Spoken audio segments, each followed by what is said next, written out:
Welcome all. आई Nifty 50 की analysis देख लेते हैं। कल हमने डिस्कस किया था कि यहाँ पे एक सपोर्ट लेवल है जिसके ऊपर मार्केट अगर ऊपर रहेगा और कोई भी अगर स्ट्रक्चर बनाता है तो मार्केट बुलिश है। और हमने ये भी बात किया था कि अगर यहाँ से कोई स्ट्रक्चर बनता है और उसका कोई ब्रेकआउट आता है तो हम एक कॉल साइड का ट्रेड प्लान करेंगे। लेकिन अब उसके बाद क्या हुआ कि आज मार्केट ने एक अच्छा खासा गैप अप दिया। उसके बाद मार्केट में कोई ऐसा स्ट्रक्चर बना नहीं। मार्केट देखिए बिल्कुल कंफ्यूजिंग जोन में रह गया और थोड़ा सा साइडवेज टाइप का, मतलब एक बार तो ऊपर गया, उसके बाद फिर नीचे आया, थोड़ा गैप फिलिंग किया, फिर साइडवेज हो गया। अब यहाँ से क्या था कि मुझे लगा था कि अगर यहाँ से कोई स्ट्रक्चर बनाता है तो कोई एक अच्छा ब्रेकआउट आएगा तो यहाँ से एक अपसाइड का ट्रेड प्लान होगा। अब इस जगह पे क्या है कि यहाँ पे वैसा हुआ तो कुछ नहीं, लेकिन अब देखिए मार्केट है सपोर्ट के ऊपर।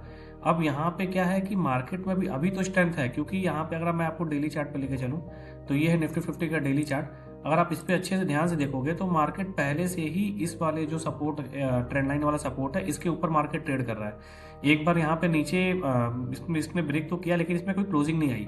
अब इसके ऊपर क्या हो सकता है कि यहाँ से मार्केट अगर सस्टेन करता है, जैसे जो हमने लेवल मार्क किया, एक थ्रेशोल्ड मार्क किया था 25,120 वाला, अगर मार्केट इसके ऊपर सस्टेन करता है तो यहाँ से एक बाउंस बैक आने की बहुत ज़्यादा पॉसिबिलिटीज़ है। तो अब हम देख लेते हैं कि कौन कौन से लेवल्स है जो इंटरडे लेवल पे हम कल दोबारा ट्रेड मिलेगा उस पर। और अगर मार्केट इसके नीचे जाता है तो फिर वो किस तरीके से स्ट्रक्चर बनेगा कि मार्केट इसके नीचे और फॉल कर सकता है। देखिए ये है निफ्टी का 50 मिनट का चार्ट। अब यहाँ पे क्या है कि सिंपल सा बात समझिए, जैसे हमने पहले भी डिस्कस किया था कि ये 25,120 का जो लेवल है इसको आप एक थ्रेशोल्ड मार्क के रखिए। इसके ऊपर रहता है तो हम मार्केट में बाई साइड का ट्रेड देखेंगे, अगर इसके नीचे रहता है मार्केट तो हम मार्केट में सेल साइड का ट्रेड देखेंगे। अब वो स्ट्रक्चर बनेगा कैसे? अब देखिए कहीं ना कहीं मार्केट इसके ऊपर है तो अभी भी इसमें मार्केट में स्ट्रेंथ है। अब मान लीजिए मार्केट यहाँ से फ्लैट ओपन होता है या थोड़ा सा हल्का गैप अप भी होता है, अगर मार्केट यहाँ नीचे आता है, इस तरीके से कोई स्ट्रक्चर बनाता है, कोई सपोर्ट बनाता है, मान लीजिए यहाँ कोई सपोर्ट बनाया, छोटा सपोर्ट बनाया, स्ट्रक्चर बना के इस तरीके से ब्रेकआउट देता है, तो आप जो है यहाँ पे कॉल साइड का ही ट्रेड प्लान कीजिएगा। और उसके में क्या होगा, यहाँ से जो टारगेट होगा आपका 1:3 का होगा। 1:3 इसलिए बोल रहे हैं क्योंकि अब यहाँ पे कोई भी, मतलब ये कंफर्म नहीं है कि अब यहाँ पे जो बाउंस बैक है ये कहाँ तक जाएगा। तो ये इस तरीके का 1:3 1:4 आप टारगेट यहाँ पे एक्सेप्ट कर सकते हो। अब यहाँ पे क्या हो सकता है कि दूसरा पॉसिबिलिटी है कि मान लीजिए मार्केट यहाँ से नीचे खुलते नीचे गया, फिर थोड़ा नीचे जा रहा है, लेकिन आपको यहाँ पे इस जगह पे आपको ऑब्जर्व करना पड़ेगा कि मार्केट यहाँ पे किस तरीके से चल रहा है। जैसे मैं अगर आपको सब हटा के बताता हूँ, मान लीजिए मार्केट यहाँ से नीचे आया और इस जगह पे इस तरीके से थोड़ा सा डाउन डाउन स्ट्रक्चर बना रहा है, तो यहाँ पे आपको ऑब्जर्व करना पड़ेगा कि मार्केट यहाँ से ऐसे रिवर्स हो रहा है या नहीं हो रहा है। अब थोड़ी थोड़ी सेलिंग यहाँ पे, जैसे यहाँ पे सेलिंग आई है, यहाँ सेलिंग आई है, ये सेलिंग आई है, इस तरीके से सेलिंग आ सकती है। तो लेकिन इसका ये मतलब नहीं कि आप यहाँ पे कूद जाइएगा सेल करने। आपको हर एक जगह पे एक अपसाइड का ट्रेड ही ढूंढना है, क्योंकि अब मार्केट है अपने स्ट्रॉन्ग जोन में। इस वाले जगह पे आप इसको समझ लीजिए स्ट्रॉन्ग जोन है, तो यहाँ पे सेलिंग करेंगे तो आपके ऐसे लेट होने के बहुत ज़्यादा चांसेस हैं।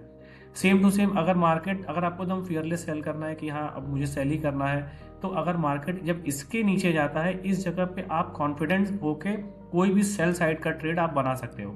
तो ये सारी चीज़ें हैं। अब उसके बाद हम देखते हैं कि अगर मार्केट मान लीजिए इसके नीचे होता है तो वो किस तरीके से हम इस पर ट्रेड ले सकते हैं। अब समझिए मार्केट मान लीजिए यहाँ से थोड़ी गैप डाउन होती है, इस जगह नीचे गैप डाउन होता है, फिर उसके बाद मार्केट इस वाले लेवल को भी निकाल देता है और इस जगह थोड़ा सस्टेन करता है मार्केट। अब यहाँ पे क्या हो सकता है कि अगर कोई वीकनेस आती है और ये ब्रेकडाउन आता है तो इसके बाद आपका एक अगला टारगेट जो होगा इस वाले ट्रेड में, यहाँ पे आप डाउन साइड का ही ट्रेड प्लान करोगे, आपका अगला टारगेट होगा 24,900 तक का, 940 930 तक का अगला टारगेट होगा। क्योंकि देखिए अब इसके नीचे है मार्केट वीक, यहाँ पे वीकनेस आएगी तो इस जगह पे आप फ्री होकर अच्छे से सेल, कॉन्फिडेंट होकर आप सेल कर सकते हो। तो इस तरीके से ये आपकी एनालिसिस होगी। अगर गैप डाउन खुलता वो भी मैंने बता दिया, फ्लैट ओपन के लिए भी बता दिया और यहाँ पे गैप अप के लिए बता दिया। तो अब ये पॉसिबिलिटी ये भी है कि मार्केट अगर इसके ऊपर ओपन होता है तो थोड़ा सा ऊपर और जा सके, क्योंकि मार्केट कितने दिन से ऐसे सीधे गिरते हुए आ रहा है, तो थोड़ा सा बाउंस बैक एक्सपेक्टेड है।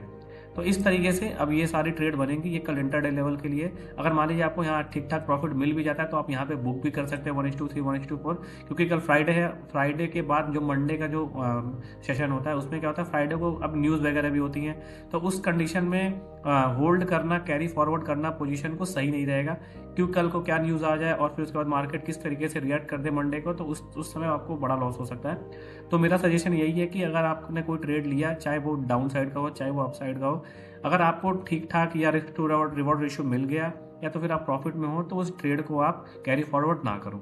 ये रही आज की एनालिसिस, और आगे अगली एनालिसिस के लिए फिर हम अब अगला जो सेशन होगा उसमें हम बात करेंगे। Thank you for watching.